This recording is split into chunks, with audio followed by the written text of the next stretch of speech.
మహిమ కలుగును గాక. అందరూ దేవుని స్తోత్రించనిద్దాం. హల్లెలూయా, హల్లెలూయా. దేవునికి మహిమ కలుగును గాక. అలాగే చేరువచ్చిన మీ అందరికీ ప్రభు పరిశుద్ధ నామములో అందరికీ వందనాలండి. అందరికి వందనాలు. దేవుడు మనం దీవించును గాక. కొద్దిసేపు దేవుని వాక్యం ధ్యానం చేసుకుందాం. మన పరిశుద్ధ గ్రంథం మన బైబిల్లో నుండి నిర్గమకాండము 14వ అధ్యాయం. నిర్గమకాండము పుస్తకం ధ్యానం చేసుకుంటున్నాం. ఆది కాండం అయిపోయింది. నిర్గమకాండము పుస్తకం ధ్యానం చేసుకుంటున్నాం. ఈరోజు 14వ అధ్యాయము మొదటి నుంచి కొన్ని వచనాలు మనం ధ్యానం చేసుకుందాం. మరియు యెహోవా మోషేతో ఇలాగూ సెలవిచ్చెను, ఇశ్రాయేలీయులు తిరిగి పిహహిరోతు ఎదుటను అనగా మిగ్దోలుకు సముద్రమునకు మధ్యనున్న బయల్సెపోను ఎదుటను దిగవలనని వారితో చెప్పుము. దాని ఎదుట సముద్రములతో వారు దిగవలెను. ఫరో ఇశ్రాయేలీయులను గూర్చి, వారు ఈ దేశంలో చిక్కుబడి ఉన్నారు, అరణ్యం వారిని మూసివేసినని అనుకొనును. అయితే నేను ఫరో హృదయమును కఠినపరిచెదను, అతడు వారిని తరుముగా, నేను ఫరో వలనను అతని సమస్త సేనల వలనను మహిమ తెచ్చుకొందును. నేను యెహోవానని ఐగుప్తీయులందరూ తెలుసుకొందురు నేను. వారు అలాగు దిగిరి. చాలా మంచి ప్రార్థన చేసుకుందాం. దేవుడి వాక్యం ద్వారా మనతో మాట్లాడలాగున పరిశుద్ధ ప్రేమ కలిగిన దేవా నీకు వందనాలు, స్తోత్రం చెల్లించుకున్నాం. ప్రభా, ఇంతవరకు మీ సన్నిధి మాకు తోడుగా ఉంచింది దేవా నీకు వందనాలయ్యా. ఈ చదవబడిన వాక్యం ద్వారా మాతో మీరు మాట్లాడి మీ నామను మహింపరచుకోమని యేసు పరిశుద్ధ నామములో ప్రార్థన చేసి వేడుకున్నా తండ్రి, ఆమేన్. దేవునికి మహిమ కలుగును గాక. ప్రియమైన దేవుని బిడ్డారా, మనం చదువుకున్న మాటల్లో 14వ అధ్యాయము నిర్గమకాండము. మనము గడిచిన రోజుల్లో మనము ఇజ్రాయేల్ గురించి, ఇజ్రాయేలుని మోషే దేవుడు ఏర్పరచుకొని మోషేని ఎలాగ విడిపించాడు అని మనం కొన్ని మాటలు ధ్యానం చేసుకున్నాం. ఎలాగ వారికి తోడుగా ఉన్నాడు, ఇలాంటి అద్భుతాలు ఆశ్చర్యకార్యాలు చేసి దేవుడు వాళ్ళని 10 అద్భుతాలు చేసి దేవుడు వాళ్ళని విడిపించాడు. ఐగుప్తు దేశం నుంచి, బాధాకరమైన దేశం నుంచి, కష్టాలు పడుతున్న దేశాల నుంచి, ఇబ్బందికరమైన పరిస్థితుల్లో తినక కష్టాలు చేస్తూ చాలా ఇబ్బందిలో ఉన్న వాళ్ళని 10 అద్భుతాలు చేసి దేవుడు వాళ్ళని ఆ దేశాల నుంచి విడిపించాడు. విడిపించిన తర్వాత వారు మంచిగా ఆ దేశాల నుంచి బయటికి వెళ్ళిపోయారు. బయటికి వెళ్ళిన తర్వాత వాళ్ళకి మొట్టమొదటిగా వాళ్ళకి ఎదురొచ్చేది ఏమిటంటే ఆటంకము, పెద్ద ఎర్ర సముద్రం అడ్డం వచ్చింది. వాళ్ళు వెళుతూ ఉన్నప్పుడు ఎర్ర సముద్రం అడ్డం వచ్చింది. ఆ ఎర్ర సముద్రం మార్గం కాకుండా వేరే మార్గం కూడా ఉంది. తొందరగా కనాన్ దేశం వెళ్ళటానికి వేరే మార్గం కూడా ఉంది. ఫిలిస్తీన్ల దేశాల మీదుగా పోతే చాలా తొందరగా వెళ్ళిపోవచ్చు కనాన్ దేశం. కానీ ఈ దేవుడు వాళ్ళని అలా నడిపించకుండా, ఎందుకంటే వాళ్ళకి మంచి మార్గం చూపిస్తే ఆ మార్గం నుంచి మరలా వెంటనే తిరిగి వస్తారేమో అని అలాంటి మంచి మార్గాన్ని తీసుకెళ్లకుండా ఎర్ర సముద్రంలో గుండా తీసుకెళ్ళడానికి దేవుడు ఇష్టపడ్డాడు. అది ఎర్ర సముద్రం అడ్డు వచ్చినప్పుడు ఆ ఎర్ర సముద్రాన్ని పాయలు చేయాలి. ఒకవేళ వాళ్ళు ఎర్ర సముద్రం పాయలు చేసిన తర్వాత ఇజ్రాయేలీయులు దాటి వెళ్ళిపోయిన తర్వాత మరలా తిరిగి రావడానికి వీలు కాదు. ఈ ఫిలిస్తీన్ దేశం అయితే ఇటుకుండా తిరిగి వెళ్తారు, మరలా వచ్చి తిరిగి మళ్ళా ఐగుప్తు దేశానికి వస్తారు వెనక్కి. అందుకని దేవుడు ఎర్ర సముద్రాన్ని చీల్చి అద్భుతం చేసి వాళ్ళని పంపించిన తర్వాత ఇలా మళ్ళీ తిరిగి రాలేరు, ఎర్ర సముద్రం మళ్ళీ చీలిపోదు అని ఆలోచనతో వాళ్ళని నడిపించడానికి అక్కడ తీసుకొచ్చాడు. అయితే ఇక్కడ దేవుడు ఈరోజు మనతో మాట్లాడుతున్న మాటలు ఏమిటంటే, ఎర్ర సముద్రం దగ్గరకు తీసుకెళ్ళిన తర్వాత ఆ ప్రజలు ఆలోచనలు, ఆ ప్రజల పద్ధతులు, వాళ్ళ మనస్తత్వాలు ఎలా ఉన్నాయంటే చాలా భయపడుతున్నారు. ఎందుకంటే ఎర్ర సముద్రం అడ్డు వచ్చింది, పోవటానికి దారి లేదు. వెనక చూస్తేనేమో ఫరో అనుకుంటున్నాడు వాళ్ళని ఎర్ర సముద్రము అరణ్యం మూసివేసింది, వాళ్ళు ఇంకెక్కడికి పోలేరు, కాబట్టి వాళ్ళని మనం వెళ్ళి మరలా పట్టుకొని వెనక తీసుకొచ్చి మన దేశంలో మనం వాళ్ళని వెట్టి చాకరీ చేయించుకుందాము అని ఫరో ఆలోచన చేసి 600 రథాలు తీసుకున్నాడు.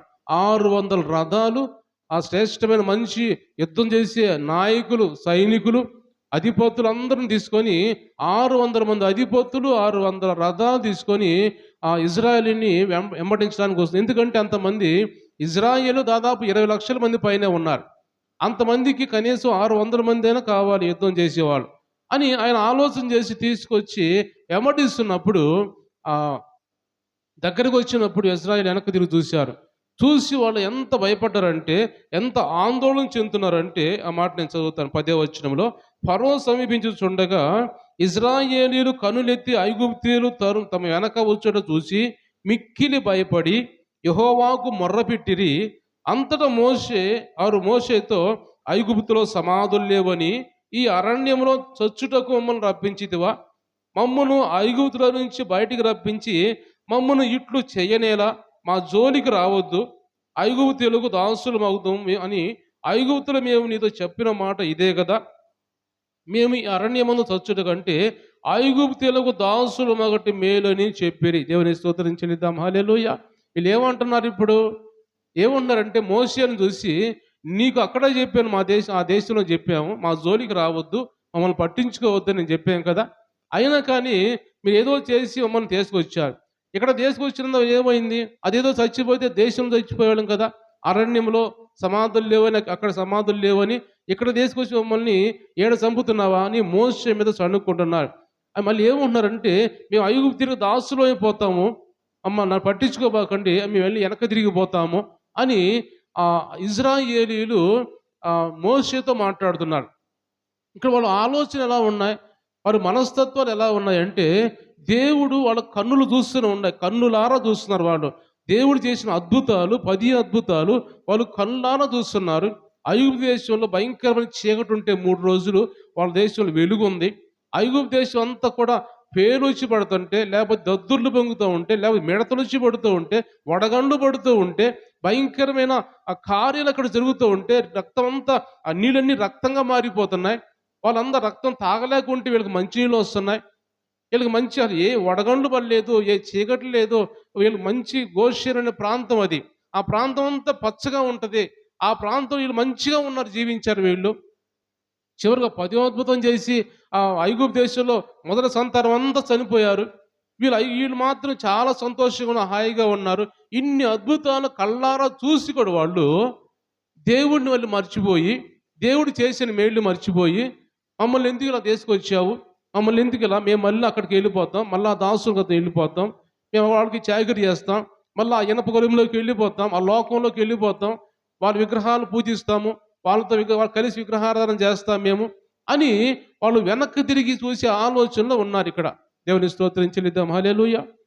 వాళ్ళ ఆలోచన ఎలా మారిపోయినాయి అంటే, దేవుడు చేసిన అద్భుతాలు ఆశ్చర్యకార్యాలు ఎక్కడో కాదు, మనం ఉన్నాం అనుకోండి, మనం ఏదో టీవీలో చూస్తూ ఉంటాం, లేకపోతే బైబిల్లో చెప్పి వింటాం మనం, అప్పుడు చేశారంట, అప్పుడు పౌలు గారు శిష్యులు ఉన్నప్పుడు చేశారంట అని వింటూ ఉంటాం, అద్భుతాల గురించి వింటూ ఉంటాం. ఏదో కొంతమంది దైవజనులు కొంతమంది ఇప్పుడు కూడా ఉన్నారు, వాళ్ళ ద్వారా చేసిన కార్యాలు కూడా కొన్ని తెలుసుకుంటూ ఉంటాం, మనం కళ్ళలో చూడకపోయినా కానీ.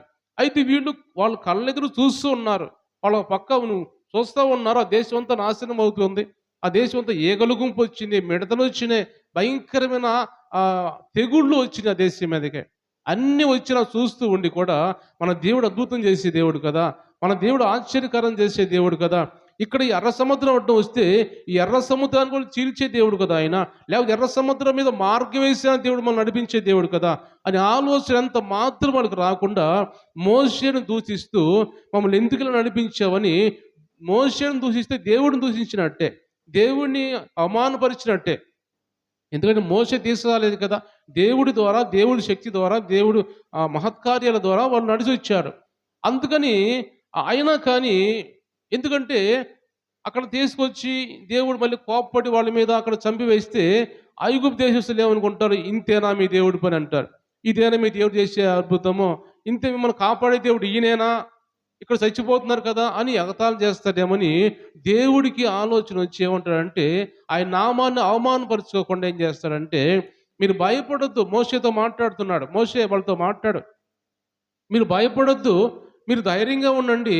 కింద మాటలు చూసినట్టయితే అందుకు మోషే, భయపడకుడి, యెహోవా మీకు నేడు కలుగు చే రక్షణ మీరు ఓరక నిల్చొని చూస్తారు, మీరు దేవుడు మిమ్మల్ని రక్షిస్తాడు, భయపడొద్దు మీరు అని మోషే ద్వారా దేవుడు మాట్లాడినట్టు చూస్తున్న వాక్యంలో. అంటే మనం గమనించిన ఈరోజు దేవుడు మనతో మాట్లాడుకున్న మాటలు ఏమిటంటే, వాళ్ళు వెనుదిరుగు చూసే ఆలోచనలో ఉన్నారు. మనం చూస్తే బైబిల్లో మనం చూసినట్టయితే కీర్తన గ్రంథము 106వ కీర్తన 7, 8 వచనం చదువుదాం. ఉమ్, ఉమ్. ఐగుప్తులో మా పితరులు గ్రహింపక ఉండిరి. నీ కృపా బాహుళ్యమును జ్ఞాపకమును తెచ్చుకొనక ఉండిరి. సముద్రమునొద్ద, ఎర్ర సముద్రమునొద్ద వారు తిరుగుబాటు చేసిరి. అయినను మహాపరాక్రమమును ప్రసిద్ధి చేయుటకై ఆయన తన నామమును బట్టి వారిని రక్షించను. దేవుని స్తోత్రం చెల్లిద్దాం. హల్లెలూయా. ఎర్ర సముద్రం దగ్గర తిరుగుబాటు చేశారు మీ వాళ్ళు. ఐగుప్తులో మా పితరులు మీ అద్భుతములు గ్రహింపకపోయిరి. నీ కృపాబాహుళ్యమును జ్ఞాపకము తెచ్చుకొనకి ఉండిరి అని ఇక్కడ ఐగుప్తు దేశంలో దేవుడు చేసిన మేళ్లు మర్చిపోయారు. తర్వాత వచ్చిన తర్వాత మాటలు ఇవన్నీ కూడా దేవుడు చేసిన అద్భుతాలు మర్చిపోయి, దేవుడు అంత గొప్ప కార్యం చేసి దేశాల నుంచి విడిపించాడు, అవన్నీ మర్చిపోయి మీరు ఉన్నారు. ఎందుకంటే అవన్నీ ఒకవేళ మీరు మర్చిపోయిన దేవుడు మర్చిపోయాడు. ఎందుకంటే మిమ్మల్ని భరించాలి కాబట్టి. ఎందుకంటే ఇంతకాలము దేవుని మెట్టులో దాసత్వంలో ఉన్నారు, దేవుని మెట్టులో అవమానంతో ఉన్నారంటే దేవునికి అవమానం. అయ్యో నా బిడ్డలు ఇంతకాలము 430 సంవత్సరాల పాటు అవమానంగా ఉన్నారంటే దేవునికి అవమానం. కాబట్టి నేను ఇంకా అవమానపడాలని అనుకోవటం లేదు, నా నామాన్ని బట్టి మిమ్మల్ని వాళ్ళని రక్షించాలనుకుంటున్నాను అంటే వాళ్ళు ఎంత దేవుడు రక్షించిన వెంటనే వాళ్ళు పరిశుద్ధులు అయిపోలేదు. దేవుడు రక్షించి బయట తీసుకొచ్చామంటే వాళ్ళు పరిశుద్ధమైన జీవితాన్ని జీవించలేదు. వచ్చిన తర్వాత రకరకాల మనస్తత్వాలతో ఉన్నారు, రకరకాల మాటలు మాట్లాడుతున్నారు. అలాగ అంత ఉన్న కానీ దేవుడు వాళ్ళని భరిస్తూ వస్తున్నాడు. దేవుడు వాళ్ళని భరిస్తూ వాళ్ళని కాపాడుతూ ఎన్ని మాటన్నా కానీ నా బిడ్డలు నేను విడిపించుకోవాలి, వాళ్ళు ఎప్పటికైనా మారుతారు, వాళ్ళ ఆలోచన ఎప్పటికైనా మారిద్ది, నేను మారుస్తాను వాళ్ళని అని ఒక దేవుడు ఆ బిడ్డలు వాళ్ళ ప్రజల గురించి అలాగ నడిపించుకుంటూ వస్తున్నాడు. కాబట్టి దేవుని బిడ్డలు గమనించినట్టయితే దేవుడు ఈరోజు మనతో కూడా మాట్లాడుతున్న మాటలు ఏమంటే, మనము దేవుని బిడ్డలుగా ఉన్నప్పుడు దేవుడు మన జీవితాల్లో అద్భుతాలు, ఆశ్చర్య కార్యాలు, కొన్ని సూచక్రియలు, మహత్కార్యాలు చేసినప్పుడు వాటిని మనము మర్చిపోయే వారిగా ఉండకూడదని దేవుడు మాట్లాడుతున్నాడు. వాటిని మర్చిపోకుండా మనము వెనుదిరిగి లోకం వైపు చూసేవారుగా ఉండకూడదు. వాటిని జ్ఞాపం చేసుకొని ఆ దేవుడు నా జీవితంలో చేశాడు, అద్భుతాలు చేశాడు, ఆశ్చర్యకార్యాలు చేశాడు అని మనం జ్ఞాపం చేసుకొని దేవుని ఘనపరిచే విధంగా, ఏదైనా శ్రమ వచ్చింది, ఇబ్బంది వచ్చింది, ఎర్ర సముద్రం లాంటి భయంకర పరిస్థితులు వచ్చినప్పుడు మనం ఏం చేయాలా? నా దేవుడు రక్షించగలడు, నా దేవుడు కాపాడగలడు, ఎర్ర సముద్రాన్ని చీల్చివేయగలడు. ఆయనకి పెద్ద ఇది లెక్కేం కాదు. ఎందుకంటే ఆ దేశం మీదకి తెగులు పంపించిన దేవుడు, 10 తెగుళ్ళు, ఈ ఎర్ర సముద్రం కూడా ఆయన పెద్ద ఇదేం కాదు అని అలాంటి కష్టాలు వచ్చినప్పుడు మనం కూడా వాటిని ఎదుర్కొనే విధంగా మోషే అంటున్నాడు, మీరు మౌనంగా ఉండండి, బాధపడొద్దు, భయపడొద్దు, మౌనంగా ఉండండి, దేవుడు మీకు రక్షణ కలుగు చేస్తాడు, చూస్తూ ఉండండి, మీరు ఆందోళన చెందబాకండి అని దేవుడు ఇప్పుడు మోషే మాట్లాడుతున్నాడు. మీరు ఆందోళన చెందుతూ ఉన్నారు, ఏమాత్రం మనసు మార్చుకోలేదు. ఎర్ర సముద్రం దాటిపోతున్నా కానీ వాళ్ళ మనసు మారలేదు. ఎందుకంటే దేవుడే కలుగు చేసుకొని, దేవుడే ఎర్ర సముద్రాన్ని చీల్చి అలాగ నడిపించుకుంటూ వెళ్తున్నాడు. కానీ వీళ్ళు మనస్సులు మాత్రం మారటం లేదు. వాళ్ళ ఎంత దూరం పోయినా మనస్సులు మారటం లేదు. మనం చూసినట్టయితే సంఖ్యాకాండం 14వ అధ్యాయంలో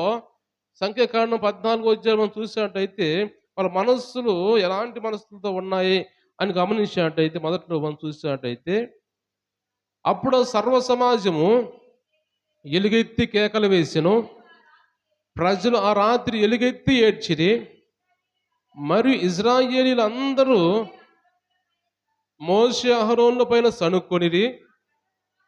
సర్వ సమాజము, అయ్యో ఐగుప్తులో మేమేలా చావలేదు, ఈ అరణ్యమందు మేమేలా చావలేదు, మేము కత్తివాత పడినట్లు యెహోవా మమ్మల్ని ఈ దేశంలోనికి ఎలా తీసుకుని వచ్చెను, మా భార్యలు మా పిల్లలు కొల్లబోదురు, తిరిగి ఐగుప్తులకు వెళ్ళుట మేలు కదా అని వారితో. చూడండి, ఇక్కడ దేవుడు ఇక్కడ మాట్లాడుతున్న మాటలు, వాళ్ళ ఆలోచన ఎలా ఉన్నాయంటే, మాకు ఇక్కడ ఇబ్బందిగా ఉంది, మాకు ఇక్కడ ఇబ్బందికర పరిస్థితులు వస్తున్నాయి, మేమన్నా తిరిగి ఐగుప్తునికి వెళ్ళటం మేలు కదా మాకు. అక్కడ మేలుగా ఉందా వాళ్ళకి?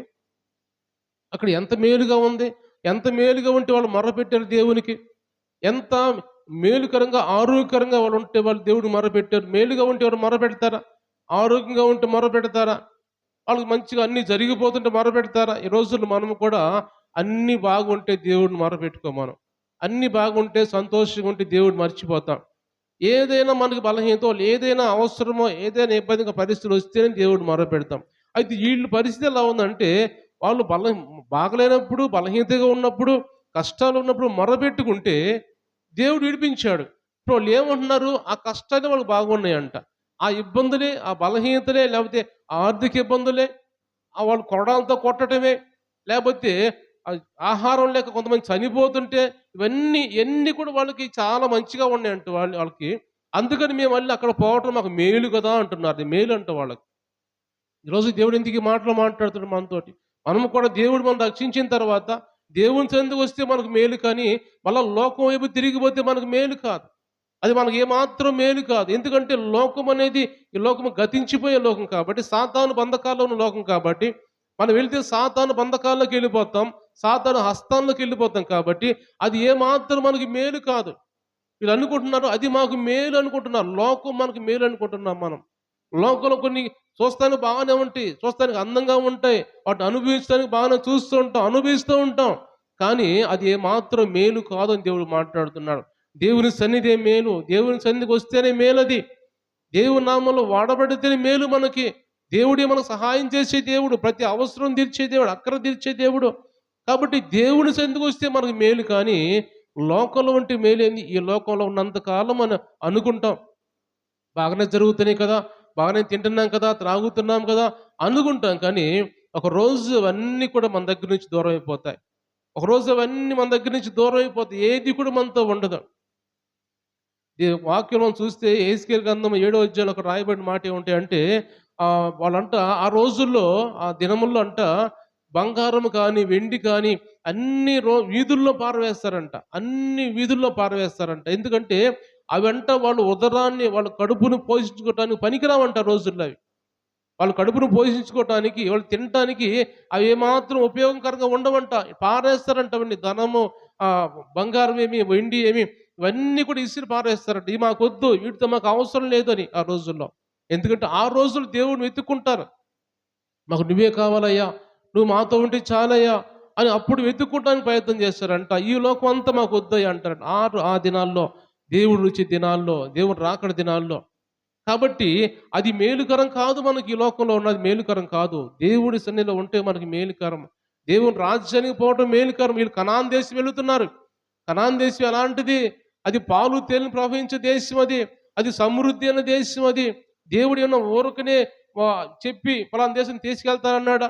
ఆలోచన చేసి, ఆ దేశంలో అయితే నా బిడ్డలు ఉండగలరు, ఆ దేశం అయితే నా బిడ్డలకు మంచిగా సమృద్ధి ఉంటుంది, అన్ని సమకూరుతాయి, అన్ని ఉంటాయి అక్కడ దేశంలో అని దేవుడు ఆలోచన చేసి ముందుగానే పాలు తేనెలు ప్రవహించే దేశంలో తీసుకెళ్తున్నారు వాళ్ళని. వీళ్ళకి ఎలా ఉందో దేశము? అది పాలు తేనెలు ప్రవహించే దేశంలో లేదంట. అది మనం వాక్యం చూసినట్టయితే కొన్ని వాక్యాలు అంటారు ఇక్కడ, మమ్మల్ని ఈ దేశంలో తీసుకొచ్చావు కదా, మమ్మల్ని ఏదో పాలు తేనెలు ప్రవహించే దేశంలో తీసుకొస్తారని, ఈ దేశంలో తీసుకొచ్చేవేంటి అని ఒక మాట మనము చూస్తాం. లేవియా కాండం అనుకుంటే చూడండి ఒకసారి. లేవియా కాండంలో, ఒక్క నిమిషం, కాదు లేవియా కాండం కాదు, సంఖ్యాకాండమే 16వ అధ్యాయంలో అక్కడ మోషే వాళ్ళని పిలిచినప్పుడు వాళ్ళు అంటారు,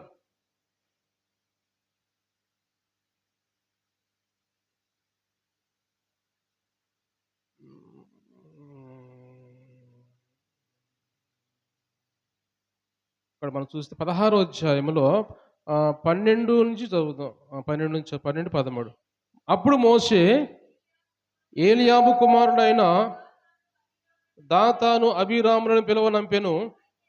అయితే వారు, మేము రాము, ఈ అరణ్యముల మమ్మల్ని చంపవలనని పాలు తేనెలు ప్రవహించే దేశంలో నుండి మమ్మల్ని తీసుకుని వచ్చుట చాలనట్టు మా మీద ప్రభుత్వము చేయుటకును నీకు అధికారము కావాలనా? దేవుని స్తోత్రించలేదాం. హల్లెలూయా. ఏమంటున్నారు వీళ్ళు ఏమంటున్నారు? దాతాను అబీరాము అనే వాళ్ళు మోషే పిలిచాడు. అయ్యా మీరు రండి, మీతో మాట్లాడాలి అని మోషే పిలిస్తే వాళ్ళు ఏమంటున్నారు?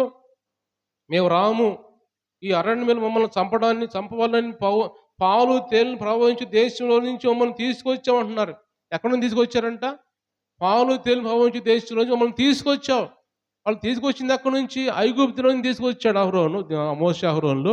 వాళ్ళు ఏమన్నారు? ఐగుప్తు దేశాన్ని ఏమన్నారంటే వాళ్ళు, అది పాలు తేనెలు ప్రవహించే దేశం, అది ఆ దేశం నుంచి మమ్మల్ని తీసుకొచ్చింది చాలనట్టుగా మళ్ళీ మమ్మల్ని నాతో మాట్లాడాలా అని వీళ్ళు అంటున్నారు. ఎంత అజ్ఞానంగా, ఎంత భయం లేని మాటలు మాట్లాడుతున్నారంటే, అది కష్టపడుతున్నారు, అక్కడ ఇబ్బంది పడుతున్నారని తీసుకొస్తే దేవుడు, అది పాలు తేనెలు ప్రవహించే దేశం మాకదంటున్నారు. అంటే వాళ్ళు దెబ్బలు తినటము, కష్టాలు పడటం వాళ్ళకి పాలు తేనెలు ప్రవహించే దేశంలాగా ఉందంట వాళ్ళకి. కాబట్టి ఈరోజు దేవుడు మనతో మాట్లాడుతున్న మాట కూడా దేవుని బిడ్డారా, మనము ఈ లోకం అనేది పాలు తేనెలు ప్రవహించే దేశం కాదిది. మనకు కనాను ఉంది. మనకు కనాను, పరమ కనాను అనే పరలోక రాజ్యం ఒకటుంది. ఆ పరలోక రాజ్యం మనకి పాలు తేనెలు ప్రవహించే దేశం అది. ఆ దేశాన్ని మనం కోరుకోవాలి. ఆ దేశం మనం కోరుకోవాలంటే దేవుని వాక్యం మనం ఆలకించాలి. దేవుని వాక్యం మన హృదయం తెరవబడాలి.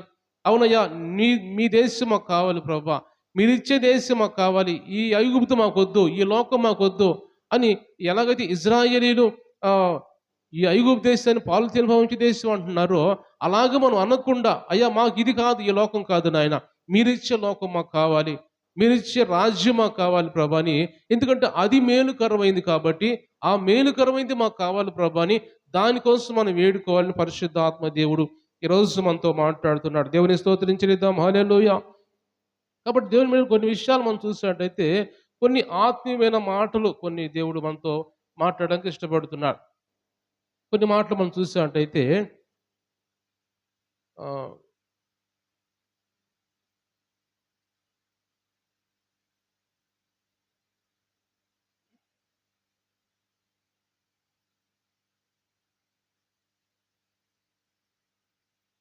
లూకాసు సువార్త 18వ అధ్యాయం 18వ వచనం చదువుదాం.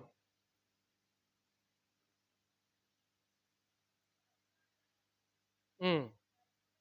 హ్మ్. హ్మ్. ఆయన్నడిగాను. హ్మ్. ఎలా చెప్పుచున్నావు? హ్మ్. కాడు, వ్యభిచరింపవద్దు, నరహత్య చేయవద్దు, దొంగిలవద్దు, పలుకవద్దు. చాలు చాలమ్మా. గమనించినట్టయితే దేవుని బిడ్డలారా, ఇక్కడ ఈ వ్యక్తి దేవుని దగ్గరికొచ్చి ఏమంటున్నాడు? నిత్య జీవం ఇచ్చేయాలంటే నేనేం చేయాలి అంటున్నాడు. అన్నప్పుడు దేవుడు ఆయన కొన్ని విషయాలు చెప్పాడు. ఇలా ఇలా ఉండాలి, ఇలా ఉండాలి, ఇలా జీవితం బాగు చేసుకోవాలి, ఆజ్ఞ పాటించాలి, ఇలా ఉండాలన్నప్పుడు అన్నీ బాగానే ఉన్నాయి. అన్నీ బాగానే ఉండి నేను బాగానే ఉన్నాను, నేను అన్నీ పాటిస్తున్నాను అని చెబుతాడు. తర్వాత వెంటనే దేవుడు ఏమంటాడంటే, నీకు అన్నీ బాగానే ఉండే కానీ ఒక్కటి నీలో లోపం ఉంది. ఆ లోపం ఏమిటంటే, నీకు ధనాశ ఉంది. నీకు ధనాశ ఉంది కాబట్టి ఆ ధనాన్ని విడిచిపెట్టేసి, ఆ ఆశను విడిచిపెట్టేసి, ఆ లోకానికి సంబంధించిన వాటిని విడిచిపెట్టేసి నన్ను వెంబడించు అంటాడు దేవుడు. అన్నప్పుడు అతనికి ఏం ఆలోచన వచ్చింది? వెంటనే అసలు ఆలోచన పూర్తిగా మానుకొని, దేవుడు చెప్పిన మాటలు విడిచిపెట్టేసి, నాకది అవసరం లేదు, నాకు ఈ లోకమే కావాలి, నాకు ఈ ధనమే కావాలి, ఈ ధనమే నాకు శాశ్వతము అని ఎంత స్పీడ్‌గా వచ్చాడో. మనం ఒక ఒక బంతిని గోడకి ఎంత స్పీడ్‌గా కొడితే ఎంత వెనకాల వచ్చి ఎంత స్పీడ్‌గా వచ్చిద్దో, ఈ వ్యక్తి ఎంత స్పీడ్‌గా వచ్చి దేవుని దగ్గరికొచ్చి మోకరించాడో అంత స్పీడ్‌గా వెనక్కెళ్ళిపోయాడు. అంత ఫాస్ట్‌గా వెనక్కెళ్ళిపోయాడు. కొంతమందిని గమనించినట్టయితే నేను గతంలో కొంతమందిని చూశాను. కొంతమంది దేవుని సన్నిధికి ఎంత స్పీడ్‌గా వస్తారో, ఒక్కసారి దేవుడిని అంగీకరిస్తారు. ఒక్కసారి అంగీకరించి నేను దేవుడిని నమ్ముతున్నాను, దేవుడు నా నా రక్షకుడు అని ఒక్కసారిగా అని కొంతమంది అంగీకరించి కొద్ది కాలంలోనే మరలా దేవుడి నుంచి దూరం అయిపోతారు. కొద్ది కాలంలో మన లోకంలో పడిపోయి. ఎందుకంటే వాళ్ళు లోతుగా దేవుడిని అనుసరించరు. ఏదో పైకి నా దేవుడు కావాలి, నీ దేవుడు నమ్ముకోవాలి, నేను నమ్ముకున్నాను అని పైకి వచ్చి పరిగెత్తు వస్తారు కానీ, ఆ తర్వాత కొద్ది కాలానికే వాళ్ళు వెనక్కి వెళ్ళిపోతారు. వీళ్ళు ఎలాంటి వారంటే, ఆ రాతి నేలను పడిన విత్తనం లాంటి వాళ్ళు. రాతి నేలను పడిన విత్తనం. రాతి నేలను పడిన విత్తనం ఎలాగుంటది? పడిద్ది. మంచిగా కొద్దిగా మన్నుంటది కాబట్టి, ఆ మన్ను ఉంది కాబట్టి వేర్లొస్తాయి లోపలికి.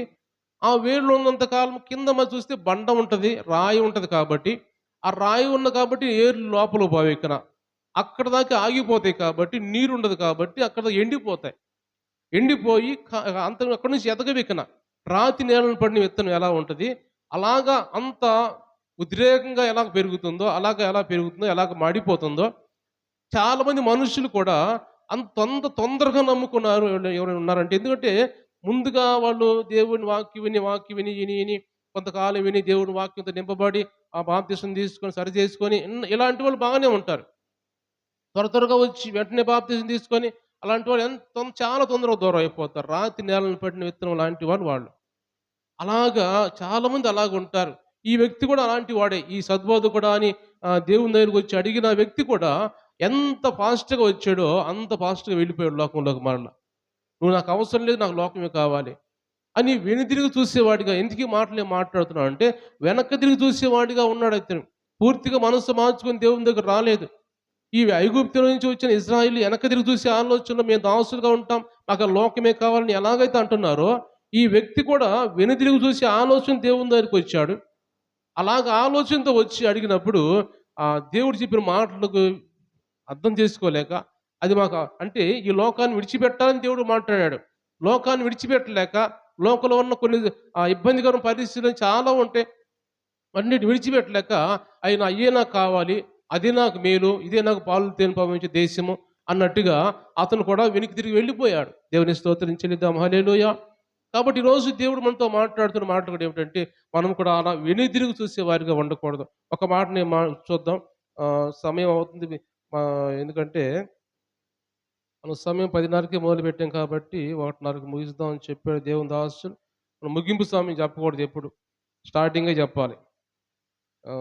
కాబట్టి తప్పదు. సమయం దగ్గరికి పడుతుంది కాబట్టి నేను ఒక చరణం, ఒక వచనం చదివి నేను ముగించడానికి ప్రయత్నం చేస్తాను. లూకాసు సువార్త 9వ అధ్యాయము. మనకు దేవుని సన్నిధి ముఖ్యం పనుల కంటే. లూకాసు సువార్త 9వ అధ్యాయం 57వ వచనం చదువుదాం. హ్మ్. హ్మ్. హ్మ్. ఆయనతో చెప్పెను, హ్మ్, నక్కలకు బొరియలను, ఆకాశ పక్షులకు నివాసములు కలవు గాని మనిషి కుమారునికి తలవాల్చుకున్నటకైనను స్థలము లేదని అతనితో చెప్పెను. ఆయన మరొకనితో నా వెంట రమ్మని చెప్పెను. అతడు నేను వెళ్ళి మొదట నా తండ్రిని పాతిపెట్టి వచ్చుటకు సెలవిమ్మని మనవి చేసెను. అందుకు ఆయన, మృతులు తమ మృతులను పాతిపెట్టుకొననిమ్ము, నువ్వు వెళ్ళి దేవుని రాజ్యమును ప్రకటించమని వానితో చెప్పెను. మరియొకడు, ప్రభువా, నీ వెంట వచ్చిందని గాని నా ఇంట ఉన్న వారి యొద్ద సెలవు తీసుకుని వచ్చుటకు మొదట నాకు సెలవు ఇమ్మని అడుగగా, యేసు నాగటి మీద చెయ్యి పెట్టి వెనకతట్టు చూసేవాడు ఎవడు కూడా దేవుని రాజ్యమునకు పాత్రుడు కాడని వానితో చెప్పాను. దేవుని స్తోత్రం చెల్లిద్దాం, హల్లెలూయా. దేవుని మీద గమనించినట్టయితే ఇక్కడ దేవుడు అంటున్నాడు, నాగటి మీద చెయ్యి పెట్టి వెనకతట్టు చూసేవాడు ఎవడు కూడా దేవుని రాజ్యానికి పాత్రుడు కాడు. ఎందుకు ఈ మాటలు మాట్లాడుతున్నాడు? మొట్టమొదటిగా ఉన్న ఒక వ్యక్తి వచ్చి ఏమంటున్నాడు, అయ్యా నేను నీతో ఉంటాను, నీతో కూడా నేను వస్తాను అని. అక్కడ ఏమన్నాడు, నీవెక్కడికి వెళ్ళినా కూడా నీ వెంటే వచ్చేదనని ఆయనతో చెప్పాను. అందుకు దేవుడు ఏమంటున్నాడంటే, నక్కలకు బొరియలు, ఆకాశ పక్షులకు నివాసాలు కలవు కానీ మనిషి కుమారునికి తలవాల్చుకోవటానికి కూడా స్థలము లేదు అన్నాడు యేసు ప్రభు. నువ్వు ఎక్కడ ఉంటావు? నాకే స్థలం లేదు, నేనుంటానికి ఇల్లు లేదు, నువ్వు వచ్చి ఎక్కడ ఉంటావు అని ఆ అడిగిన వ్యక్తితో మాట్లాడుతున్నాడు. అంటే ఎందుకు ఈ మాట యేసుప్రభు మాట్లాడుతున్నాడు? యేసుప్రభుకి ఇల్లు లేదా? ఉండటానికి ఇల్లు లేదా? ఉంది. ఇల్లుంది. ఆయన నివాసం ఉంటాడు. అవసరమైనప్పుడు ఇంట్లో ఉంటాడు. లేకపోతే ఎక్కువగా ఇల్లు ఆయన ఒలీవ కొండకెళ్ళి గెత్సేమనే తోటలోకి వెళ్ళి ఎక్కువ ప్రార్థన చేస్తూ ఉంటాడు యేసుప్రభు. పగలంతా ప్రజలతోటి తిరిగి వాక్యం చెబుతూ ఉంటాడు. అద్భుతాలు, ఆశ్చర్యకారాలు చేస్తూ ఉంటాడు. ఇల్లు ఉంది. ఇల్లు ఉంది కానీ ఏమంటున్నాడు ఆయనతోటి? ఏమంటున్నాడు? ఆ నక్కలకు బొరియలు ఉన్నాయి, ఆకాశ పక్షాలు గూళ్ళు ఉన్నాయి, కానీ మనిషి కుమారుని ఉంచడానికి ఇల్లు లేదు అని. ఎందుకన్నారంటే ఆ అడిగిన వ్యక్తి మనస్సు చూడడానికి. ఆ అడిగిన వ్యక్తి మనస్సు ఏంటి? అడిగిన వ్యక్తి, నాకు ఇన్ని కష్టాలు ఉన్నాయి కదా, నాకు ఇల్లు లేదు కదా, వాకిలు లేదు కదా, నేను కష్టాల్లో ఎక్కడో చెట్టు కిందనో చేమ కింద పడుకుంటాను కదా నేను. అలా నేను పండుకున్నప్పుడు నాతో కూడా ఉండగలడా? నాతో ఉంటావా నువ్వు? నాకు ఇల్లు లేదు, వాకిలు లేదు, నేను ఎక్కడో ఉంటాను, చెట్టు కింద ఉంటాను, లేదా కొండల్లో ఉంటాను, గుహల్లో ఉంటాను, నాతో ఉండగలవా నువ్వు అని విధంగా అతనితో మాట్లాడాడు. ఎందుకంటే అతనితో ఈ యేసు ప్రభుతో ఉండగలడా లేడా అనే విశ్వాసాన్ని పరీక్షించడానికి అతన్ని. విశ్వాసంతో వస్తే ఏమంటాడు? నేను ఉంటానయ్యా, నీతో ఉంటాను. ఇప్పుడు యోహాను, యాకోబు జబదేయి కుమారులు అంటారు, అయ్యా నేను మీతో నీ కుడి పక్కన ఒకళ్ళు, మీ ఎడమ పక్కన ఒకళ్ళు మేము ఉండాలనుకుంటున్నామయ్యా ఈ రాజ్యంలో అని అన్నప్పుడు, వాళ్ళ తల్లి వచ్చి అడిగినప్పుడు, నేను నేను త్రాగేది మీరు తాగగలరా అంటాడు. తాగుతూ ఉంటారు వాళ్ళు. అంటే నేను త్రాగేది మీరు తాగగలంటే తాగుతూ ఉంటారు. నువ్వు త్రాగినా కానీ ఆ అధికారం నా చేతుల్లో లేదు, నా తండ్రి చేతుల్లో ఉంది అంటాడు యేసుప్రభు. అంటే ఇక్కడ ఈ వ్యక్తి గురించి ఏం మాట్లాడుతున్నాడు యేసుప్రభు అంటే, నువ్వు ఎక్కడైనా ఉండగలడా లేదా? నేను చేసేది నువ్వు చేయగలవా? నేను తిరిగినట్టు నువ్వు తిరగగలవా? నేను ఈ కొండల్లో, గుహల్లో నడుస్తూ పోతూ ఉంటాను, ఎక్కడికో వెళ్తూ ఉంటాను, నాతో ఉండగలవా? అని యేసుప్రభు అతని గురించి మాట్లాడుతూ ఉన్నాడు. అతని గురించి మాట్లాడుతున్నప్పుడు అతను అతను పరిశీలిస్తున్నాడనమాట. ఈరోజు ఎందుకు ఈ మాట చెబుతున్నానంటే, ఇంకొంత తర్వాత అతని వ్యక్తి ఏమంటున్నాడు? అయ్యా నా తండ్రి మరణించాడు, నేనెళ్ళి అతన్ని పాతిపెట్టుకొని వస్తానంటాడు. యేసుప్రభు ఏమంటాడంటే, మృతులు తన మృతులను పాతిపెట్టుకొనిమ్మంటాడు. మృతులెవరు? చనిపోయిన వాడిని మృతులు అంటాడు. తన మృతులను పాతిపెట్టుకొనిమ్మంటే పాతిపెట్టేవాళ్ళు కూడా మృతులేనంట. యేసుప్రభు ఏమంటున్నాడు? చనిపోయిన వాడు మృతుడే, పాతిపెట్టేవాళ్ళు కూడా మృతులే అంటున్నాడు యేసుప్రభు. అంటే దేవుణ్ణి ఎరగని వారు, ఈ లోక సంబంధించిన వారు ఉన్నారు. వాళ్ళు మృతులే. వాళ్ళే వెళ్ళి వాళ్ళు పాతిపెట్టుకుంటారు. నువ్వు వచ్చి నన్ను వెంబడించు అంటాడు యేసుప్రభు. అంటే మృతులు తన మృతులను పాతిపెట్టుకుంటారంటే, దేవుణ్ణి ఎరగని వారు, రక్షణ లేని వారు మృతుల లెక్కే. కాబట్టి వాళ్ళని పాతిపెట్టుకుంటారు. నీకు అవసరం లేదు. నువ్వు నన్ను వెంబడించు, నన్ను వెంబడించు, నా వాక్యం వెంబడించు అని యేసుప్రభు అంటాడు. అందుకే అంటూ ఆ మాట అంటూ ఏమంటాడంటే, నాగటి మీద చేయి పెట్టి వెనక్కి చూసేవాడు నా దేవుని రాజ్యానికి పాత్రుడు కాడు అంటాడు. కాబట్టి ఈరోజు దేవుడు మనతో మాట్లాడుతున్న మాటలు కూడా నాగటి మీద చేయి పెట్టి వెనక్కి తిరిగి చూసే వారికి మనం ఉండకూడదు. నాగటి అంటే దేవుని రాజ్యము, దేవుని వాక్యము, దేవుని సన్నిధి. దేవుని సన్నిధిలో మనం ఉండి వెనక్కి తిరిగి చూసే వారికి ఉండకూడదు. వెనక్కి తిరిగి చూస్తే మనం దేవుని రాజ్యానికి పాత్రులం కాము అని దేవుడు మాట్లాడుతున్నాడు. కాబట్టి ఈ మాట అన్ని కూడా మన హృదయంలో తీసుకుందాం. దేవుడి మాట దీవించి ఆశీర్వదించిన. కళ్ళు మూసుకుందాం, ప్రార్థన చేసుకుందాం. అందరూ కూడా కళ్ళు మూసుకుందాం, ప్రార్థన చేస్తున్నాం. దేవుడు మనతో మాట్లాడిన ప్రతి మాటను బట్టి, అవును ప్రభా, ఐగుప్తు దేశాన్ని చూస్తున్నప్పుడు ఇశ్రాయేలీయులు వెనక్కి తిరిగి చూడాలని ఆలోచన ప్రభా, మీరు చేసిన అద్భుతాలు మర్చిపోయి, ఆశ్చర్యకార్యాలు మర్చిపోయి, మేళ్ళు మర్చిపోయి, మాకు ఐగుప్తు దేశం